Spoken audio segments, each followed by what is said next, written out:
Supporting clients through COVID-19. Never has good advice been more valuable. Take care when guiding businesses through these challenging circumstances. By Gary Anders. This article in 1, 2, 3. 1. The COVID-19 crisis has prompted a range of stimulus measures by governments as well as entities such as banks. 2. It is important that small businesses seek advice and exercise caution when taking advantage of these measures to ensure that they make sense for their business. 3. Practitioners have the opportunity to share information on the stimulus packages and work out the best way to assist their clients with access to such support. The COVID-19 crisis has forced Australia's federal and state governments to unveil unprecedented stimulus measures in a concerted bid to help small to medium-sized businesses. They include cash flow boosts for employers, temporary relief for financially distressed businesses, increasing the instant asset write-off, initiatives to back business investment, and support to businesses using apprentices and trainees.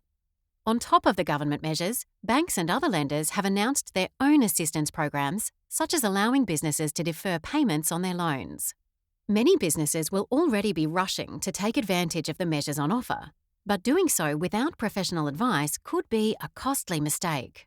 This is why accounting practitioners should be considering contacting their business clients, not just to explain the relief assistance that is available to them, but also to advise on whether the measures make sense for their specific business. Accessing many of these support measures requires business to do tasks that typically require the assistance of accountants, notes Gavin Ord, CPA Australia's manager, Business and Investment Policy. For example, the cash flow boost measure requires people to lodge their business activity statement. For practitioners, there is an opportunity to share information on the stimulus packages from governments with their clients and set out how they may be able to assist with access to such support. End quote. For businesses needing urgent financial assistance, getting quick access to professional support is essential to fast-track applications. Some of that support is going to be necessary for a business's survival, so the quicker business can access it, the better, Ord says. A delay in applying may mean a delay in getting cash to make their payroll, or it could mean a delay in being able to pay their creditors. End quote. Yet, practitioners also have a valuable role when communicating with clients whether they should be taking advantage of certain measures or passing on the opportunity. One example is the payments relief being offered by financial institutions where businesses can defer making loan and interest rate payments over the coming months. Ord warns that a delay in making payments doesn't necessarily stop loan interest from accruing, which could result in businesses having to pay large interest bills once the payment's deferral period expires. This is an opportunity for accountants to say to their clients, "Here is what's available, and here are some of the tips and potential traps on what is on offer," he says. It obviously depends on the circumstances of the business. If the business is in a good cash position and they remain in a good cash position, then it may be better to keep paying interest for the time being.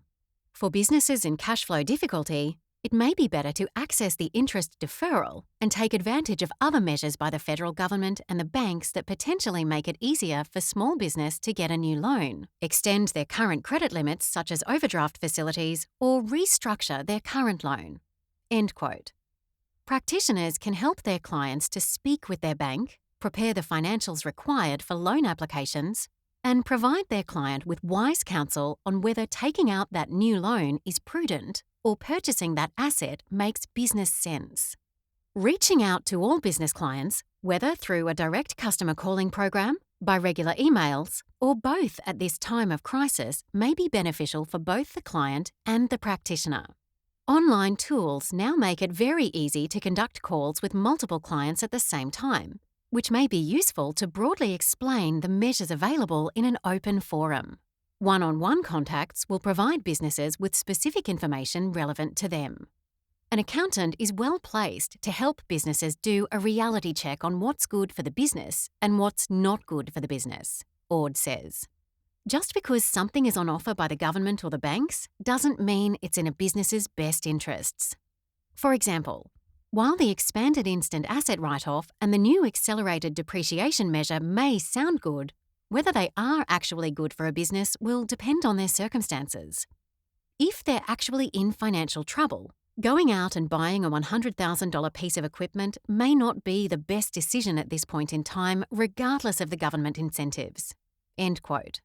Ord adds that practitioners also will need to have hard discussions with some clients around their solvency. There's going to be a lot of businesses that, technically, are going to be trading while insolvent during the crisis.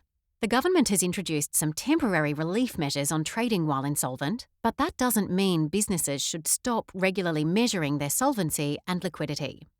Businesses need to keep on top of their finances all the time so that they are more likely to make the right decisions for their business as they manage it through COVID-19 and place it in the best possible shape for the recovery. End quote.